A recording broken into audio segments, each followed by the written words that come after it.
नमस्कार दोस्तों, स्वागत है आपका आज के मुख्य समाचार में। सबसे पहली बड़ी खबर में आपको बताएंगे लखीमपुर कांड, किसानों को रौंदने वाली जीप में सवार बीजेपी नेता समेत 4 आरोपी गिरफ्तार, हिंसा के बाद से थे फरार। इसी के साथ दूसरी बड़ी खबर में जिक्र होगा कि कांग्रेसियों में ऊर्जा का संचार कर रही प्रियंका गांधी की रैलियों में उमड़ती भीड़। तीसरी बड़ी खबर में आपको बताएंगे कि हमारे जवान शहीद हो रहे हैं और आप क्या टी20 खेलेंगे। असदुद्दीन ओवैसी ने पीएम पर साधा निशाना। दोस्तों, हर एक खबर की गहराई में आपको ले जाएंगे, लेकिन उससे पहले अगर आपको भी ऐसा लगता है कि भाजपा की उल्टी गिनती शुरू हो चुकी है तो आप अभी इस वीडियो को लाइक कीजिए और इस लाल बटन को दबाकर चैनल को सब्सक्राइब करके घंटी बजाइए और कमेंट में लिखिए जय हिंद। लखीमपुर कांड, किसानों को रौंदने वाली जीप में सवार बीजेपी नेता समेत 4 आरोपी गिरफ्तार, हिंसा के बाद से थे फरार। जी हाँ दोस्तों, लखीमपुर खीरी में 3 अक्टूबर को किसानों को कुचलने वाली एसयूवी के अंदर सवार बीजेपी नेता समेत 4 और लोगों को गिरफ्तार किया गया है। सोमवार देर रात एडीजी कानून व्यवस्था प्रशांत कुमार की ओर से जारी बयान में कहा गया, आरोपी सुमित जायसवाल, शिशुपाल, नंदन सिंह बिष्ट और सत्य प्रकाश त्रिपाठी को लखीमपुर खीरी पुलिस और क्राइम ब्रांच की स्वाट टीम ने गिरफ्तार किया है। सत्य प्रकाश त्रिपाठी के पास से एक रिवॉल्वर और 3 गोलियां बरामद की गयी। स्थानीय बीजेपी नेता सुमित जायसवाल, जो एक वायरल वीडियो में किसानों को कुचलने वाले वाहनों के काफिले में मुख्य एसयूवी से भागते हुए देखे गए थे, उन्होंने पहले अज्ञात किसानों के खिलाफ हत्या की प्राथमिकी दर्ज की, जिसमें दावा किया गया कि उनके ड्राइवर, दोस्त और 2 बीजेपी कार्यकर्ताओं को पीट कर मार डाला गया था। भारी पथराव और गलती से किसानों को टक्कर मारने के कारण उनके वाहनों ने नियंत्रण खो दिया। वायरल वीडियो में जायसवाल थार एसयूवी से भागते हुए दिखाई दे रहे थे, जो पीछे से प्रदर्शनकारियों को टक्कर मार रही थी। ज्ञात हो कि 3 अक्टूबर को 3 वाहनों के काफिले ने 4 किसानों और एक पत्रकार को कुचल दिया था, जिनमें से एक वाहन केंद्रीय गृह राज्य मंत्री अजय मिश्रा टेनी का है। हत्या के आरोप में घटना से संबंधित प्राथमिकी में नामजद होने के 5 दिन बाद 9 अक्टूबर को मिश्रा के बेटे आशीष को गिरफ्तार किया गया था। इस घटना में मारे गए किसानों के परिवारों ने पुलिस को दी अपनी शिकायत में आरोप लगाया कि आशीष उस लीड एसयूवी के अंदर था जिसने किसानों को कुचल दिया था। इस घटना को लेकर 3 अक्टूबर को तिकुनिया थाने में प्राथमिकी दर्ज कराई गई थी। बाद में सुमित जायसवाल की शिकायत के आधार पर उसी थाने में काउंटर एफआईआर दर्ज की गई, जिसे अब गिरफ्तार कर लिया गया है। चलते हैं अगली खबर की तरफ। कांग्रेसियों में ऊर्जा का संचार कर रही प्रियंका गांधी की रैलियों में उमड़ती भीड़। जी हाँ दोस्तों, यूपी के वाराणसी में रविवार को आयोजित हुई किसान न्याय रैली में जिस तरह से प्रियंका ने अपने भाषणों से लोगों के दिल तक पहुंचने का काम किया, उससे जनाधार विहीन कांग्रेस को जीवन देने का काम किया है। किसान न्याय रैली के बाद राजनीतिक गलियारों में चर्चा आम हो गई कि वनवास के मुहाने पर खड़ी कांग्रेस को प्रियंका ने एक बार फिर चर्चा में ला दिया है। हालांकि सवाल यह भी कि रैली में आई भीड़ क्या वोटों में तब्दील हो पाएगी। रविवार को पीएम मोदी के गढ़ वाराणसी में आयोजित हुई किसान न्याय रैली में पहुंची भीड़ और उनके भाषणों ने कांग्रेस और प्रियंका को चर्चा में ला दिया है। पहली बार जनाधार विहीन कांग्रेस के कार्यकर्ताओं और नेताओं में उत्साह देखने को मिला, वो प्रियंका की ही देन है। माना जा रहा है कि इससे मिर्जापुर समेत पूर्वांचल में कांग्रेस में जरूर ऊर्जा का संचार होगा। कांग्रेस के जिला प्रवक्ता छोटे खान ने कहा कि प्रियंका की पूर्वांचल की यह पहली ऐसी रैली थी जिसमें ऐतिहासिक भीड़ देखने को मिली। कार्यकर्ताओं और नेताओं में गजब उत्साह था। छोटे खान ने कहा कि प्रियंका की इस रैली से कांग्रेसियों के साथ आमजन में ऊर्जा का संचार देखने को मिला है। आने वाले चुनाव में इसका पार्टी की फायदा जरूर मिलेगा। चलते हैं अगली खबर की तरफ। हमारे जवान शहीद हो रहे हैं और आप क्या टी20 खेलेंगे। असदुद्दीन ओवैसी ने पीएम पर साधा निशाना। जी हाँ दोस्तों, ऑल इंडिया मजलिस-ए-इत्तेहादुल मुसलमीन के प्रमुख असदुद्दीन ओवैसी ने पीएम मोदी पर निशाना साधा है। ओवैसी ने कहा कि पीएम मोदी कभी भी 2 चीजों पर कुछ नहीं बोलते हैं, एक पेट्रोल और डीजल की बढ़ती कीमतों पर और दूसरा लद्दाख में हमारी सीमा के भीतर घुसे चीनी सेना पर। हैदराबाद शहर में एक जनसभा में ओवैसी ने कहा, पीएम मोदी चीन के बारे में बोलने से डरते हैं। गौरतलब है कि पेट्रोल और डीजल के दाम रिकॉर्ड ऊंचाई पर पहुंच चुके हैं। रविवार को तेल कंपनियों ने लगातार चौथे दिन पेट्रोल और डीजल के दामों में बढ़ोतरी की थी। दिल्ली में पेट्रोल का रेट 105.85 रुपये प्रति लीटर और डीजल 94.57 रुपये प्रति लीटर तक पहुंच चुका है। जम्मू कश्मीर के पुंछ में चल रहे सैन्य अभियान के दौरान जवानों के शहीद होने की घटना पर असदुद्दीन ओवैसी ने कहा, कश्मीर में हमारे 9 जवान मारे गए हैं और भारत 24 अक्टूबर को पाकिस्तान के साथ टी20 मैच खेलेगा। ओवैसी ने कहा कि पाकिस्तान हर रोज कश्मीर में भारतीयों के साथ 20-20 खेल रहा है। घाटी में आए दिन गैर कश्मीरी नागरिकों की हत्या के मुद्दे पर ओवैसी ने कहा कि यह बीजेपी की अगुवाई वाली केंद्र सरकार की नाकामी है। बिहार के गरीब प्रवासी मजदूर मारे जा रहे हैं, टारगेटेड किलिंग हो रही है। इंटेलिजेंस ब्यूरो और गृह मंत्री अमित शाह क्या कर रहे हैं। पुलवामा और श्रीनगर में आतंकियों ने बिहार और यूपी के एक मजदूर की हाल में हत्या कर दी है। पिछले कुछ दिनों में 8-9 आम नागरिकों की आतंकी हत्या कर चुके हैं। जिसको लेकर घाटी में दहशत है। उधर दिल्ली में भारत पाकिस्तान क्रिकेट मैच को लेकर आम आदमी पार्टी ने भी निशाना साधा है। आपके नेता सौरभ भारद्वाज ने कहा कि जवानों की शहादत पर खेल नहीं हो सकता। बीसीसीआई की कुछ मजबूरियां हो सकती हैं, मगर सरकार की और देश की कोई मजबूरी नहीं है। बीसीसीआई को फायदा हो या नुकसान हो, उनका धंधा चले या न चले, इससे इस देश का कोई लेना देना नहीं है। देश का जवान शहीद हो रहा है और आप कह रहे हैं कि क्रिकेट खेलना आपकी मजबूरी है। चलते हैं अगली खबर की तरफ। बेमौसम आफत की बारिश से उत्तराखंड में भारी तबाही, मलबे में कई लोग जिंदा दफन हुए, अब तक 25 की मौत। जी हां दोस्तों, उत्तराखंड में 2 दिनों से जारी बेमौसम की बारिश पहाड़ी इलाकों में कहर बनकर टूटी है। बारिश के साथ भूस्खलन ने पहाड़ी राज्य में भारी तबाही मचाई है। मंगलवार को कुमाऊं में बारिश और मलबे में दबने से अब तक 19 लोगों की मौत हो चुकी है, जबकि सोमवार को सूबे में 6 लोगों की जान गई थी। राज्य के डीजीपी और आपदा प्रबंधन विभाग के सचिव एस ए मुरुगेशन ने बताया कि 2 दिन में प्रदेश में अभी तक 25 लोगों की मौत हो चुकी है। राज्य के पहाड़ी इलाकों में सोमवार को बारिश के कहर से लोग अभी संभले भी नहीं थे कि मंगलवार सुबह नैनीताल जिले के रामगढ़ के धारी तहसील में बादल फट गया। इस हादसे में वहां रह रहे मजदूरों की झोपड़ी पर रिटेनिंग दीवार गिर गई, जिसमें 7 लोग मलबे में दब गए। इसके बाद खैरन में झोपड़ी पर पत्थर गिरने से 2 लोगों की मौत हो गई। चंपावत में एक व्यक्ति की भूस्खलन की चपेट में आने मौत हो गई, जबकि 3 लोगों को सुरक्षित बचा लिया गया। वहां अभी भी कुछ लोग मलबे में फंसे हैं। इसी तरह बाजपुर के गांव झारखंडी में गरी नदी में बहे किसान रामदत्त भट्ट का शव मिल गया है। वहीं टनकपुर में भारी बारिश से आई बाढ़ में फंसे करीब 65 लोगों को निकालने के लिए सेना की मदद लेनी पड़ी। उधर अल्मोड़ा के भिकियासैन में एक मकान भूस्खलन की चपेट में आ गया। इस दौरान 2 बच्चों की मलबे में दबने से मौत हो गई। अल्मोड़ा के ही एनटीडी क्षेत्र में एक मकान मलबे की चपेट में आ गया, जिसमें एक बच्चे की मौत हो गई। गर्म पानी में भारी बारिश के चलते हाईवे का निर्माण कर रही कंपनी के 2 मजदूरों की टिन शेड में आए मलबे में दबने से मौत हो गई। लगातार भारी बारिश और भूस्खलन के कारण राज्य की कई नदियों का जलस्तर बढ़कर उफान पर आ गया है। कोसी नदी पानी बढ़ने से खतरे के निशान को पार कर गई है। कोसी बैराज के सभी फाटक खोल दिए गए हैं। नदी में उफान से कोसी नदी का पानी रामनगर रानीखेत मार्ग स्थित लेमन ट्री रिजॉर्ट में घुस गया। इस दौरान लगभग 100 लोग फंस गए। फिलहाल सभी सुरक्षित बताए जा रहे हैं। उधर हल्द्वानी में गोला नदी के उफान से नदी पर बना अप्रोच पुल ध्वस्त हो गया, जिससे आवाजाही बंद हो गई है। जलस्तर बढ़ने से गोला बैराज को खतरा पैदा हो गया है। टनकपुर में शारदा नदी के उफान से कृष्ण मार्ग ने नाले का रूप ले लिया है।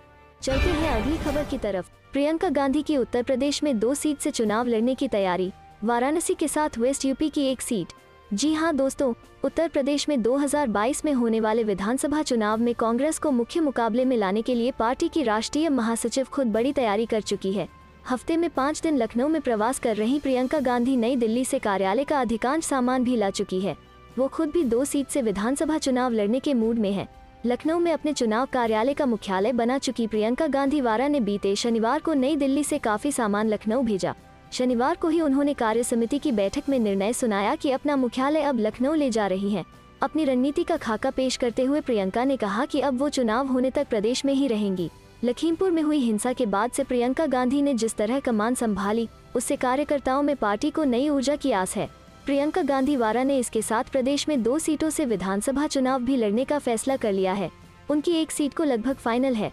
वो वाराणसी में किसी विधानसभा सीट से नामांकन करने के साथ ही पश्चिमी उत्तर प्रदेश की किसी सीट से भी चुनाव लड़ेंगी।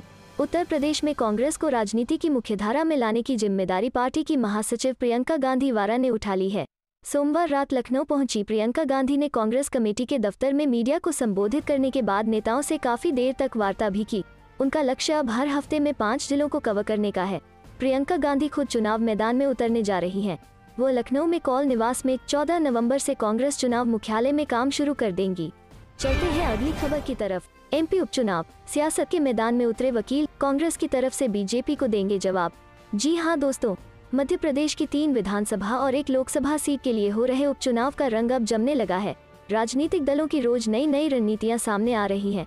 इस बार उपचुनाव के रण में हाईकोर्ट के वकील भी दिखेंगे। एमपी की 4 सीटों के उपचुनाव में कांग्रेस और बीजेपी के बीच कांटे की टक्कर के आसार है। पिछला चुनाव जीतकर भी सत्ता से बाहर हुई कांग्रेस और हारकर भी सत्ता में आए बीजेपी ये 4 सीट अपने हाथ से नहीं जाने देना चाहती। जोबट और पृथ्वीपुर कांग्रेस विधायकों के निधन से खाली हुई है। खंडवा और रैगांव पर बीजेपी का कब्जा था, लेकिन दमोह सीट पर अपने दलबदल करने वाले नेता को हराकर जीती कांग्रेस का मनोबल इस वक्त काफी ऊंचा है। वो अब इन निर्वाचन क्षेत्रों में बीजेपी पर नजर रखने के लिए वकीलों की फौज उतार रही है। पार्टी का आरोप है कि प्रशासन बीजेपी और सरकार के दबाव में काम कर रहा है। कांग्रेस ने पृथ्वीपुर समेत रैगांव विधानसभा सीट के लिए अधिवक्ताओं की 2 अलग अलग टीम बना दी है। ये टीम कांग्रेस प्रत्याशी और उनके समर्थकों की मदद करेगी। वो प्रशासन पर नजर रखेंगी कि वे बीजेपी के दबाव में काम न करे। अगर प्रशासन ऐसा करेगा तो तत्काल उसकी शिकायत राज्य निर्वाचन आयोग को की जाएगी। चलते हैं अगली खबर की तरफ। अखिलेश ने की 72 सदस्यीय राज्य कार्यकारिणी की घोषणा। जी हां दोस्तों, समाजवादी पार्टी के अध्यक्ष अखिलेश यादव ने अपनी पार्टी की 72 सदस्यीय राज्य कार्यकारिणी की घोषणा की है। नई कार्यकारिणी ने नरेश उत्तम पटेल को राज्य अध्यक्ष के रूप में बरकरार रखा है। इसके 3 उपाध्यक्ष फिदा हुसैन अंसारी, जयशंकर पांडे, जगपाल दास गुर्जर हैं। राजनारायण बिंद, श्यामलाल पाल, तिलक चंद अहिरवार को महासचिव बनाया गया है। नई कार्यकारिणी में 24 सचिव, 40 सदस्य हैं। राजकुमार मिश्रा पार्टी कोषाध्यक्ष हैं। सूत्रों ने कहा कि अखिलेश यादव ने सभी जातियों को उचित प्रतिनिधित्व देने, क्षेत्रीय संतुलन सुनिश्चित करने का ध्यान रखा है। उन्होंने आगामी विधानसभा चुनावों को देखते हुए गैर यादव ओबीसी को बड़ा प्रतिनिधित्व दिया है। लखीमपुर खीरी कांड, किसानों को कुचलने वाली कार पर सवार बीजेपी नेता समेत 4 गिरफ्तार। जी हां दोस्तों, यूपी पुलिस ने लखीमपुर खीरी में किसानों को कार से कुचलने की घटना में शामिल 4 अन्य आरोपियों को दबोच लिया है। इनमें एक बीजेपी नेता सुमित जायसवाल भी शामिल है, जो घटना के वक्त कथित तौर पर उस एसयूवी में सवार था। सुमित जायसवाल बीजेपी का स्थानीय नेता है, जो एक वीडियो में किसानों को कार के नीचे कुचलने वाली कार से भागता हुआ दिखाई दिया था। सुमित जायसवाल ने उल्टे अज्ञात किसानों के खिलाफ एफआईआर दर्ज करा रखी है, जिसमें उनके ड्राइवर, दोस्त और 2 बीजेपी हत्याओं की पीट कर हत्या कर देने का आरोप है। इस केस में केंद्रीय मंत्री अजय मिश्रा के पुत्र आशीष मिश्रा पहले ही गिरफ्तार हैं। लखीमपुर खीरी में 4 किसानों और एक पत्रकार की इस घटना में मौत हो गई थी, जबकि 3 अन्य की मौत पीट कर देने का आरोप प्रदर्शनकारी किसानों पर लगा है। लखीमपुर खीरी में यह कांड 3 अक्टूबर को हुआ था, जिसके बाद पूरे देश में गुस्सा फूटा था। सुमित जायसवाल के अलावा शिशुपाल, नंदन सिंह बिष्ट और सत्यप्रकाश त्रिपाठी को लखीमपुर खीरी पुलिस और क्राइम ब्रांच की स्वाट टीम ने पकड़ा है। वरिष्ठ पुलिस अधिकारी प्रशांत कुमार ने कहा कि सत्यप्रकाश त्रिपाठी के पास से लाइसेंसी रिवाल्वर और 3 कारतूस भी बरामद किए गए हैं। इस केस में यूपी पुलिस गृह राज्य मंत्री अजय मिश्रा टेनी के बेटे आशीष मिश्रा को पहले ही गिरफ्तार कर चुकी है। किसानों को कुचलने की वाली घटना के कई वीडियो सोशल मीडिया पर जारी हुए हैं। इन्हीं में से एक में सुमित जायसवाल एसयूवी के अंदर से निकलकर भागता हुआ दिखाई दिया था, जिसके बाद बयानों के आधार पर उसकी पहचान हुई। सुमित का तर्क है कि किसानों की ओर से भारी पत्थरबाजी के बीच अचानक कार ने संतुलन खो दिया था और उसकी चपेट में किसान आ गए। चलते हैं अगली खबर की तरफ। बीजेपी सरकार किसानों पर एनएसए लगाएगी, किसानों को धमकाएगी, लेकिन किसानों को एमएसपी नहीं देगी। प्रियंका गांधी। जी हां दोस्तों, किसानों को लेकर कांग्रेस महासचिव प्रियंका गांधी ने एक बार फिर योगी सरकार पर निशाना साधा है। प्रियंका गांधी ने दावा किया है कि मोदी सरकार किसानों में एमएसपी नहीं दे रही है, जिस वजह से किसानों को नुकसान पर फसलों को बेचना पड़ रहा है। प्रियंका गांधी ने कहा, बीजेपी सरकार किसानों पर एनएसए लगाएगी, किसानों को धमकाएगी, लेकिन किसानों को एमएसपी नहीं देगी। यूपी के कई जिलों में किसान 9,00,1,000 रुपए प्रति क्विंटल का नुकसान उठाकर धान बेचने को मजबूर हैं, जो कि सरासर अन्याय है। एमएसपी किसानों का हक है। कांग्रेस पूरी मजबूती से इस हक के लिए लड़ेगी। चलते हैं अगली खबर की तरफ। फर्जी मार्कशीट मामले में बीजेपी एमएलए इंद्र प्रताप तिवारी को 5 साल की सजा। एमपी एमएलए कोर्ट ने सुनाया फैसला।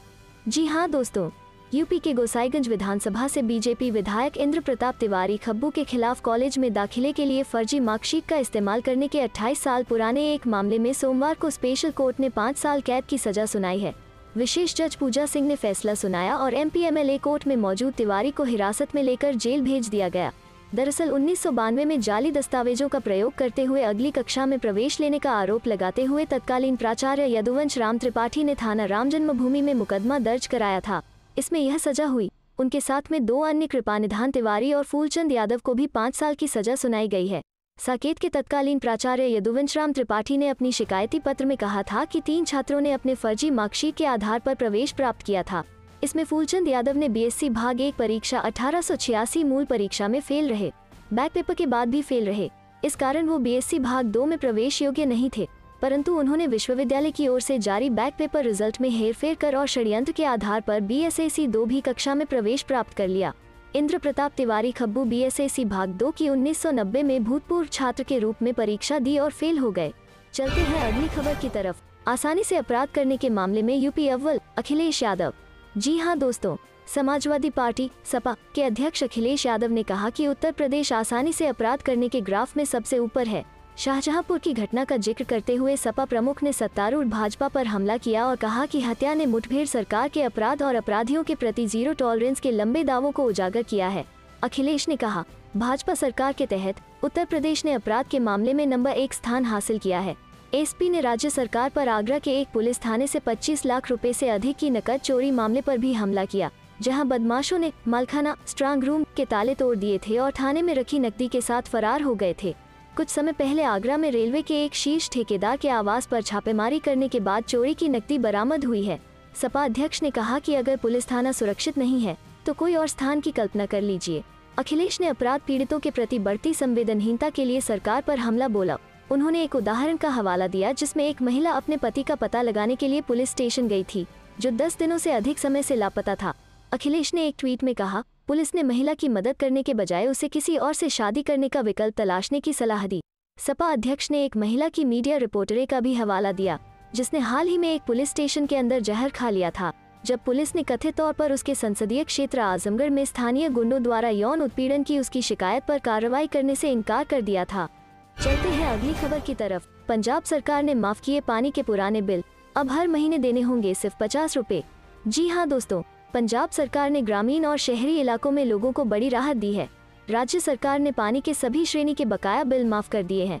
इसके साथ सरकारी ट्यूबवेलों के भी बकाया बिलों की अदायगी सरकार करेगी। सरकार ने शहरी और ग्रामीण क्षेत्रों में पानी का मासिक बिल 166 रुपए से घटाकर 50 रुपए तय कर दिया गया है। सरकार के इस फैसले से शहरी इलाकों में 25 लाख परिवार लाभान्वित होंगे और खजाने पर हर साल 700 करोड़ रुपए का भार बढ़ेगा।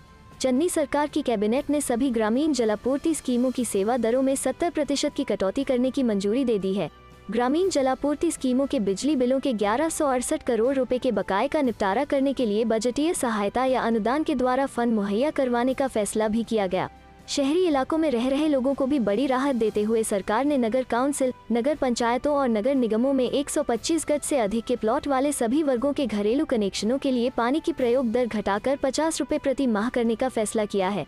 गौरतलब है कि शहरी इलाकों में 125 गज तक के प्लॉट वालों को पानी और सीवरेज की दरों की अदायगी करने से पहले ही छूट दी जा चुकी है। इन रियायतों से शहरी इलाकों में 25 लाख परिवारों को लाभ पहुंचेगा। इसी तरह शहरों में घरेलू कनेक्शनों के लिए जलापूर्ति और सीवरेज दरों के बकाये भी माफ करने का फैसला किया है। सरकार ने ग्रुप डी कर्मचारियों की भर्ती रेगुलर आधार पर करने के लिए हरी झंडी दे दी है, जिससे उनकी सुरक्षित नौकरी होने की काफी पुरानी मांग पूरी हो जाएगी। चलते हैं अगली खबर की तरफ। घाटी में बिहारी मजदूरों की हत्या पर केंद्र को नीतीश की नसीहत और मजबूती से कसे आतंक पर नकेल। जी हाँ दोस्तों, मुख्यमंत्री नीतीश कुमार ने कहा कि आतंकी घटनाओं पर रोक लगाने के लिए जम्मू कश्मीर को और मजबूती व बुलंदी के साथ काम करना होगा। इन घटनाओं के जिम्मेदार लोगों पर पूरे तौर पर कार्रवाई होनी चाहिए। इसके लिए सरकार को निरंतर सचेत रहने की जरूरत है। सोमवार को जनता के दरबार में मुख्यमंत्री कार्यक्रम के बाद जम्मू कश्मीर में आतंकवादियों द्वारा बिहार के मजदूरों की हत्या को लेकर पत्रकारों के सवाल पर मुख्यमंत्री बोल रहे थे। आतंकवादियों द्वारा बाहर के लोगों को कश्मीर छोड़ने का अल्टीमेटम दिए जाने के सवाल पर मुख्यमंत्री ने कहा कि ऐसा अल्टीमेटम देने का किसी को अधिकार नहीं है। पूरा देश एक है, जम्मू कश्मीर भी देश का अंग है। अल्टीमेटम देने वाले आतंकवादियों के खिलाफ जम्मू कश्मीर प्रशासन को कड़ी कार्रवाई करनी पड़ेगी, ताकि आगे से ऐसा काम कोई नहीं कर पाए। उन्होंने कहा कि कल शाम को घटना की जानकारी मिलते ही हमने जम्मू कश्मीर के उपराज्यपाल मनोज सिन्हा से बात की और उन्होंने आश्वासन दिया है कि प्रशासन इसको लेकर पूरी तरह से गंभीर है, दोषियों पर कार्रवाई होगी। चलते हैं अगली खबर की तरफ। मोदी पेट्रोल की कीमत और चीन पर बोलने से डरते हैं, असदुद्दीन ओवैसी ने पीएम पर कसा तंज। जी हाँ दोस्तों, एआईएमआईएम प्रमुख और हैदराबाद से सांसद असदुद्दीन ओवैसी ने प्रधानमंत्री नरेंद्र मोदी पर निशाना साधा है। असदुद्दीन ओवैसी ने पेट्रोल और डीजल के दामों में बढ़ोतरी और चीन का लद्दाख में बैठने के मुद्दे पर पीएम मोदी पर तंज कसा है। ओवैसी ने कहा, पीएम मोदी कभी भी दो चीजों पर नहीं बोलते हैं, पहला पेट्रोल और डीजल की कीमतों में वृद्धि और दूसरा चीन लद्दाख में हमारे क्षेत्र में बैठा है। चीन पर बोलने से डरते हैं पीएम मोदी। असदुद्दीन ओवैसी ने 24 अक्टूबर को भारत और पाकिस्तान के बीच होने वाले T20 मैच को लेकर भी पीएम मोदी पर निशाना साधा है। असदुद्दीन ओवैसी ने कहा, पीएम मोदी, जम्मू कश्मीर में हमारे 9 सैनिक मारे गए हैं और 24 अक्टूबर को भारत पाकिस्तान T20 मैच होगा। असदुद्दीन ओवैसी से पहले गिरिराज सिंह और तारकिशोर प्रसाद ने कहा था कि 24 अक्टूबर को भारत पाकिस्तान का मैच नहीं होना चाहिए। चलते हैं अगली खबर की तरफ। केजरीवाल और अखिलेश के नक्शे कदम पर चले शिवपाल, कहा सरकार बनी तो देंगे 300 यूनिट फ्री बिजली। जी हाँ दोस्तों, 2022 के अंदर उत्तर प्रदेश में विधानसभा चुनाव होने हैं। चुनाव से पहले यूपी में जनता के सामने नेता वादों की झड़ी लगा रहे हैं। कुछ दिनों पहले आम आदमी पार्टी आप के नेता मनीष सिसोदिया और समाजवादी पार्टी एसपी के अध्यक्ष अखिलेश यादव ने यूपी में 300 यूनिट फ्री बिजली देने का वादा किया था। तो वहीं अब इस कड़ी में प्रगतिशील समाजवादी पार्टी लोहिया के राष्ट्रीय अध्यक्ष शिवपाल सिंह यादव का नाम भी जुड़ गया है। सामाजिक परिवर्तन यात्रा को लेकर कालपी पहुंचे शिवपाल सिंह यादव ने मीडिया से बात करते हुए कहा, प्रसपा की सरकार बनी तो 300 यूनिट बिजली फ्री दी जाएगी।